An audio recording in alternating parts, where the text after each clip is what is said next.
Hola, bienvenidos una vez más a Relatos en la Ventana. Hoy vamos a leer al escritor colombiano Juan Gabriel Vázquez, nacido en la década de los 70. Él nació en Bogotá, ciudad en la que se crió y también estudió, hizo sus primeros estudios universitarios en la Universidad del Rosario de Bogotá, en Derecho. Él se licenció como abogado, pero nunca ejerció esa profesión, ya que pocos días después de obtener la licenciatura en Derecho en la Universidad de Rosario, se radicó en París y estudió un máster de literatura latinoamericana en la Sorbona. Él ya desde joven estaba convencido de que iba a ser escritor, y por eso tal vez eligió la ciudad de París como destino, ya que digamos que sus primeras grandes influencias como lector fueron aquellas del boom latinoamericano que tenía la ciudad de París como uno de los epicentros, ¿no? Pensemos sobre todo en el Rayuela de Cortázar. Durante su etapa como estudiante en la Sorbona y viviendo en París, publica la que fue su primera novela en 1997, titulada Magisterio. La novela se publicó en Colombia, ¿no? Él la escribió en Francia, pero se publicó en Colombia. Y después de este periodo, digamos, residiendo en París, hacia finales de siglo, ya en el año 99, se radica en una zona rural belga, en las Ardenas. Va a vivir a la casa de una pareja de ancianos, en la que, vamos, aparte de dedicarse muchísimo a la escritura y a la lectura, también se dedica a ciertas tareas rurales que le sirven como una forma de observación de la vida y como una influencia para el que sería su tercer libro y el primero publicado por Alfaguara, que es Los amantes de todos los santos. Es una serie de relatos inspirados en este periodo de vida en las Ardenas. Y con posterioridad a esta etapa ya se casa y decide radicarse junto a su nueva esposa en la ciudad de Barcelona, donde vive actualmente. ¿Por qué elige también Barcelona? Tiene mucho que ver, obviamente, también con el boom latinoamericano, ya que fue una ciudad importantísima para los grandes escritores del boom, para García Márquez, para Vargas Llosa, por ejemplo, ya que desde ahí estaban los editores que publicaron sus obras más importantes en los años 60 y 70. A partir de entonces, digamos que se establece su carrera literaria, no deja de escribir y de publicar. La consagración le llega sobre todo en 2011 con el premio Alfaguara de novela que obtiene por El ruido de las cosas al caer. Y en total su obra consta al día de hoy de 9 novelas, incluyendo la última publicada en 2024, Los nombres de Felisa, 2 libros de relatos, aparte de Los amantes de todos los santos, publicó en 2018 Canciones para el incendio, y también tiene publicadas una serie de ensayos, un poemario en la editorial Visor, de aquí también de España, y alguna recopilación de sus ensayos o columnas periodísticas, sobre todo hablando de la causa de las conversaciones de paz que se dieron hace unos 15 años en Colombia. Juan Gabriel Vázquez es sin duda hoy en día uno de los escritores latinoamericanos con mayor proyección y mayor presente también. Es uno de los nombres que habitualmente se mencionan dentro de lo que se llaman aquí en España las quinielas del premio Nobel.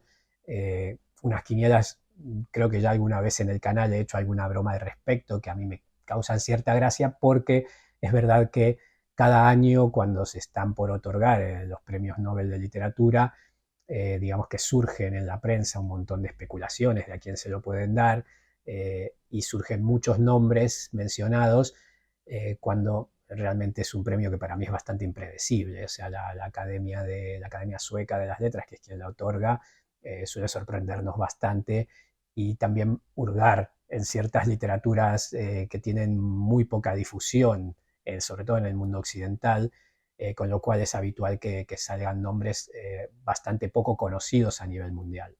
Pero también es verdad que el hecho de que mencionen ciertos nombres como candidatos al premio Nobel no deja de ser un hecho de un reconocimiento por parte de la crítica especializada. Y Juan Gabriel Vázquez es uno de esos nombres que suele ser mencionado como candidato al premio Nobel. Pues bien, se lo den o no se lo den, es un gran escritor, y yo quería compartir en el canal el cuento que abre este cuentario, Todos los amantes de todos los santos, de 2001, y se titula El regreso. Esto fue lo sucedido al volver Madame Michaud de la cárcel. Ocurrió en Leu, la propiedad de la familia Michaud, y no fue reseñado en ningún periódico de Bélgica. Los episodios más antiguos de la historia ocurrieron 39 años atrás. Fueron noticia comentada en todas partes, pero ya no debe haber nadie fuera de la familia que los recuerde. Leu es un terreno de unas 3 hectáreas que el bisabuelo de Madame Michaud adquirió a finales de 1860, cuando el país era aún muy joven y en el Principado de Lieja los terrenos próximos se adjudicaban sin mayor trámite. Ahí creció y vivió toda su vida el abuelo de Madame Michaud, y también su padre. Ahí nacieron Madame Michaud y su hermana menor, Sara, y ahí crecieron y vivieron ambas hasta que poco después de haber cumplido 40 años, en septiembre de 1960, un siglo había pasado desde que su familia se hiciera con la propiedad, que era su emblema y su orgullo, Madame Michaud fue llevada a juicio por el asesinato del pretendiente de Sara. Se la encontró culpable de haber envenenado al hombre con el raticida utilizado en los establos de Leu, y fue condenada. El nombre de Madame Michaud no importa, pero sí importa una aclaración con respecto a su apellido y a su estado civil. Michaud era su nombre de familia y el que figuraba a la entrada de la propiedad. Así, Leu, propriété privée, famille Michaud, 1860. Hasta aquel septiembre, Madame Michaud era todavía Mademoiselle Michaud. Nunca se le había conocido un novio y muy pocos hombres la visitaron más de una vez. Pero nadie descartaba la posibilidad de que incluso a los 40 contrajera matrimonio, pues el terreno de Leu valía por la mejor de las dotes y volvía a cualquiera de las 2 hijas un buen partido. Pero cuando se supo que Mademoiselle Michaud era condenada a 45 años de prisión, en las bocas de la gente se fue instalando el Madame. Había en ello una mezcla de respeto y de lástima hacia una persona que ya no podría casarse y a la que le iba a ser imposible seguir llamando señorita mientras envejecía en la cárcel. Madame Michaud cumplió su condena 6 años antes de lo previsto y lo primero que haría, bien lo sabía todo el mundo, sería visitar la casa de Leu. El amor que le tuvo desde niña a la casa y a los establos, a los cultivos y a las arboledas y hasta a los terrenos desnudos que daban a la carretera, ese amor desmesurado sería su tragedia. Desde que aprendió a caminar, su pasatiempo favorito fue recorrer en soledad los recovecos de la casa. No había un rincón de la construcción inmensa que no conociera y al que no hubiera sido capaz de llegar con los ojos cerrados. Esto puede no parecer grandioso si no se conoce la casa de Leu. Por eso debo decir que tenía 3 pisos, 2 escaleras que accedían al segundo, una de la cocina y una del zaguán, y otra más que subía directamente al zarzo. Su perímetro era irregular, un rectángulo cerrado y perfecto como una caja fuerte, pero por dentro era de diseño impar, llena de nichos y de esquinas impredecibles. Había un cuarto sin puerta al que se entraba corriendo el falso fondo de un armario. Ahí el abuelo había escondido papas y repollos de su cosecha para provocar la subida del precio durante el cambio de siglo, y el padre había escondido a una pareja judía durante la Segunda Guerra. Entre los 2 eventos, el cuarto había pertenecido a la niña. Ella era por naturaleza solitaria, y ni siquiera su hermana sabía dónde buscarla a la hora de sentarse a la mesa o cuando alguien la necesitaba para algo. Se sabía que había estado en los establos porque llegaba oliendo a heno y a estiércol. Se sabía que había pasado la mañana en la arboleda porque sus vestidos llegaban rasgados por conos de pino o estropeados sin remedio por la resina de los troncos. Cuando creció, sus padres se preocuparon. Mademoiselle Michaud visitó médicos y algún aprendiz de psicoanalista, porque a la gente le resultaba incomprensible que una joven de 19 años pasara todo el día sola en lugar de ver a sus amigas. Nadie entendía que no se la pudiera encontrar nunca en el mismo lugar de la amplísima casa. Nadie entendía que desperdiciara los veranos vagabundeando por las 3 hectáreas como un gato que orina para marcar su territorio. Empezó la guerra y Mademoiselle Michaud ganó una súbita importancia en las funciones de Leu. Durante los bombardeos nocturnos, cuando la corriente eléctrica de todo el país se cortaba para que los aviadores no ubicaran sus blancos, ella era la única capaz de encontrar objetos perdidos en la oscuridad, o de atravesar la propiedad de un extremo al otro si era preciso alimentar a los caballos o dar un recado al mayordomo. Todo ello determinó que en 1949, cuando murió el padre de las señoritas Michaud, la madre, que hasta entonces se había desentendido de esos asuntos, entregara la administración de la propiedad a la única persona que podía obtener resultados satisfactorios. Y Mademoiselle Michaud tuvo la excusa perfecta para olvidar u omitir los ímpetus matrimoniales de los jóvenes de Ferrières o de Lieja o incluso de Lovaina. En ese estado que para ella se acercaba al paraíso, pudo permanecer durante varios años. La casa nunca había conocido ni conocería un esplendor semejante. En 1958, Sara recibió la visita de Jan, un joven flamenco cuyo apellido nadie retuvo fácilmente, ni la madre por falta de esfuerzo, ni la hermana por ensimismamiento y desinterés. Todos los martes y todos los sábados durante 2 años se le vio llegar en un Studebaker color de palo de rosa, que aparcaba frente a la casa en el lugar que el padre había ocupado desde que compró su primer carro, e irse apenas comenzaba a caer la noche. Rara vez coincidió con Mademoiselle Michaud en la casa. Desde que lo veía cruzar el portón de entrada, ella desaparecía. Aquel hombre le resultó antipático desde el principio y francamente repulsivo desde el sábado de verano en que llegó, no por la tarde sino antes de mediodía, con una cuadrilla de ayudantes cargados de varas de medir. Mademoiselle Michaud, desde varios rincones de la propiedad, los observaba sacar cuentas, medir el flanco que daba a la carretera, la superficie de la arboleda o la que ocupaban los terrenos sobre los que no se había construido ni nadie pensaba todavía en construir. El sábado siguiente la misma rutina de mediciones se produjo, y al entrar a la casa, en la noche, Mademoiselle Michaud se sentó frente a su madre que leía apaciblemente Le Rouge et le Noir. Mademoiselle Michaud guardaría para siempre ese dato nimio, porque en ningún momento de la conversación su madre cerró el libro o lo puso sobre su regazo para hablar.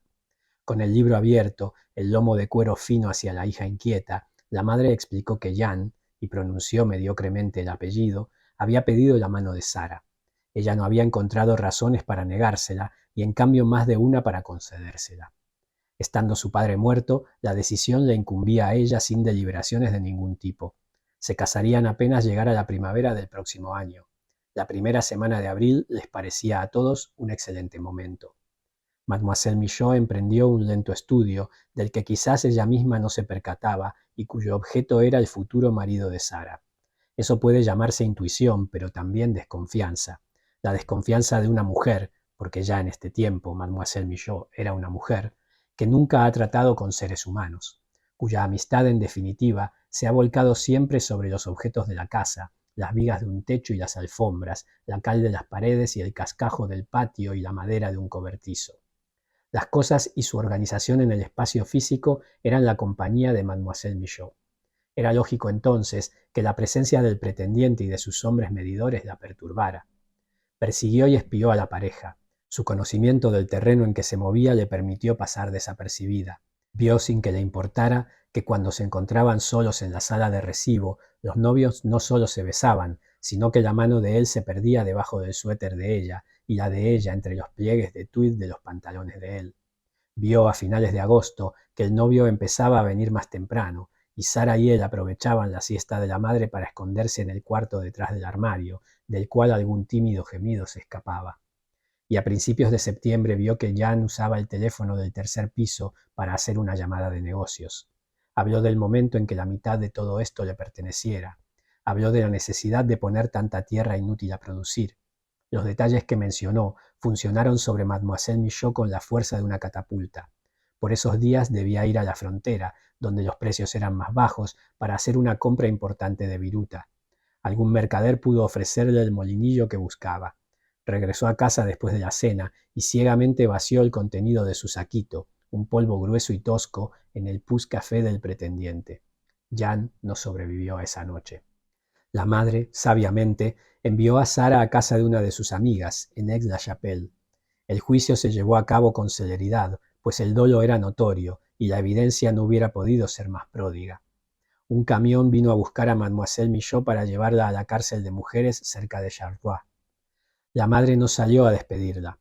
Imaginó a la mujer que hasta los 40 años había vivido en el mundo de una niña y que entonces había asesinado a alguien, mirando por última vez los predios de la familia. 2 días después, Sara, todavía enferma de náuseas, regresó a Leu. No dormía, pero ese era el menor de los males. Antes de que nadie se diera cuenta, una anorexia la había llevado a la cama. Un médico había venido a salvarle la vida. Una terapia había comenzado y se llevaba a cabo puntualmente. Con el tiempo su tristeza no fue más terca que la tristeza de cualquiera, y poco a poco revivió su apetito. Un accidente ocurrió cierto día. La madre quiso obligarla a probar la torta de macarrones que había comprado para ella en la pastelería de André Destine y que había sido siempre su favorita. Sara se negó y ante la insistencia perdió el control, manoteó demasiado cerca de la mesa que había junto a la puerta cristalera y su cachetada destrozó contra el piso un jarrón de cerámica local que había sido de la bisabuela. Notó el espacio sobre la mesa, el círculo que brillaba como una luna desde donde el jarrón había estado, inmóvil durante tantos años. Se hubiera dicho que ese instante marcó el comienzo de su mejoría. Dijo que ahora entraba más luz al comedor. Al día siguiente cambió la mesa de lugar. Una semana más tarde contrató a 3 obreros que junto al mayordomo ampliaron el marco de la puerta cristalera en 2 metros de cada lado y la acabaron sustituyendo por un ventanal que iba del piso de parquet al cielo raso. Nunca tuvieron noticias de Madame Michaud. Ya era este el apelativo con que el público hablaba de ella. Y Madame Michaud no tuvo noticias de ellas. Comentaba la gente que era como si la hubieran condenado al exilio más doloroso desde el principio, y con el tiempo el exilio se hubiera tornado en llano olvido. Pero no era así. Sara nunca olvidó que su hermana vivía en una celda por haber envenenado al hombre que la iba a hacer feliz. Madame Michaud, por su parte, no podía sentir la culpa que le endilgaban, ni el arrepentimiento por su actuación. Su universo no contemplaba esos sistemas, porque no era humano. Y las cosas no son culpables, ni las construcciones sienten arrepentimiento. Es un lugar común decir que perdió la noción del tiempo, pero contaban las carceleras de su patio que salía muy poco y que rara vez se relacionó con otra de las convictas, y que vivía en todos los demás aspectos al margen de cualquier evolución, ignorante a las rutinas del mundo interno y a las revoluciones del externo. Encerrada en el mínimo espacio de su celda, Madame Michaud no se enteró de que su madre había muerto de muerte natural durante el invierno de 1969 y nunca supo que en su lecho de muerte ella la había perdonado. ¿Se habría alegrado de ese perdón? Es una certeza imposible.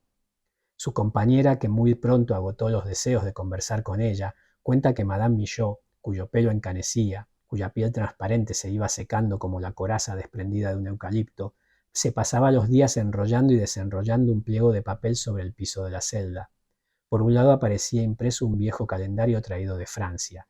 1954, 10º aniversario de la liberación, era la leyenda marcada encima de los meses y de los días. Sobre el reverso del calendario, Madame Michaud había dibujado a lápiz el croquis de Leu con tantos detalles que su compañera exclamó, al ver el plano por primera vez, que conocía el lugar. No era cierto, pero la perfección de los detalles se había impuesto sobre su memoria. La ilusión momentánea para la otra convicta era perfecta para Madame Michaud, y sobre ese plano vivió los años de su reclusión, ajena a su vejez acrecentada. No es difícil imaginarla volcada sobre paredes que eran un simple trazo grueso, o creyendo esconderse detrás de muros que estaban hechos no de cemento y ladrillo, sino del sombreado cuidadoso de un lápiz inclinado. Imagino que fue la buena conducta de la convicta Madame Michaud lo que paradójicamente propició la distracción de las directoras de la prisión de Charleroi. Nadie, durante los últimos años de su reclusión, pareció acordarse de ella, y es fácil pensar que muchos más años le habrían sido conmutados si ella lo hubiera solicitado antes de manera oficial. Cuando se decidió que merecía la libertad anticipada, le faltaban 6 años para cumplir la pena. Pero 10 años atrás, la misma merced le habría sido concedida. Su comportamiento fue el mismo a lo largo de toda esa vida dentro de la vida que es una condena por homicidio. En diciembre de 1998, Madame Michaud fue convocada a la sala César Franck de la prisión, donde respondió a una serie de preguntas que querían confirmar su voluntad de regresar a la sociedad y ser un miembro útil de ella. Al final de la sesión, le preguntaron si prefería salir antes o después de las fiestas. Ante la inminencia de su libertad, Madame Michaud no quiso pasar un día más en la cárcel. Los intendentes pusieron entre sus pertenencias la toilette con la que había llegado y un calendario en cuyo reverso había el plano de una casa, un sobre con 3.000 francos en billetes de 500.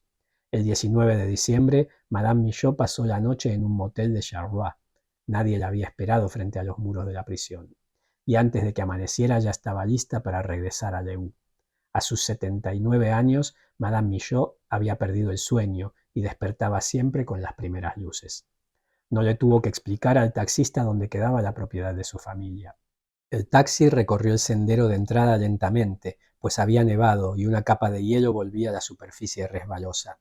Madame Michaud limpiaba el vaho acumulado en su ventanilla para ver la casa, su casa, y debía pensar que abriría el portón y sería para ella como si ni un día hubiera pasado. No despidió al chofer apenas se bajó del taxi, quizás porque sintió que no era cascajo lo que pisaba bajo la nieve, sino grava suelta. Pero siguió adelante y su mano se dirigió instintivamente al espacio donde siempre estuvo el aldabón. Su mano cayó en el vacío. Le debió de parecer inverosímil tener que buscar con la mirada la cerradura y tener que intentarlo 2 veces antes de accionar el mecanismo. Tuvo que pensar en la posibilidad de haberse distraído en el camino, de que el chófer la hubiera traído a una casa ajena. Miró a su alrededor. En su cara se leía la confusión. Madame Michaud se sentía desorientada. En el zaguán, donde hubo siempre un ángel de piedra apostado bajo las escaleras, no había ahora escaleras, sino una biblioteca de flor morado, y el ángel de piedra era un sillón de lectura. 3 habitaciones se repartían el área que había sido 39 años antes el salón de estar, una para las armas de cacería, otra para los vestidos de invierno y otra que Madame Michaud no verificó porque la vio oscura y quizá profunda. Le pareció que una baranda descendía a una cava y tuvo miedo de perderse. El primer piso era irreconocible.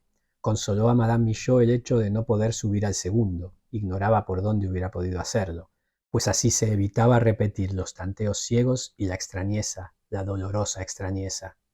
Madame Michaud no estaba sola en la casa, pero la otra presencia no se hubiera delatado ni por todo el oro del mundo. Desde los rosetones del zarzo Sara la vio salir, y fue como si sintiera ella misma el frío que golpeó a su hermana mayor en la cara. Sara no desperdició un detalle. Ante su mirada ansiosa, Madame Michaud comprobó que una especie de cabaña sin paredes se levantaba donde había estado, según recordaba, el galpón de caballos lusitanos, y enseguida, con la mano en la frente, descubrió que aquel jardín de plantas dormidas había sido antes la espesa arboleda.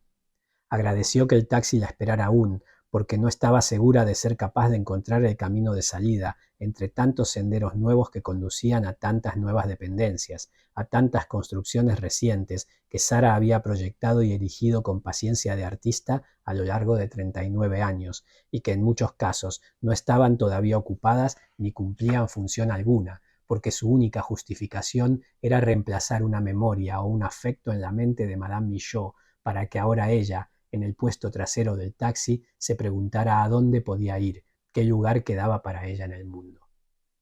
Este es el relato El regreso de Juan Gabriel Vázquez. Espero que os haya gustado.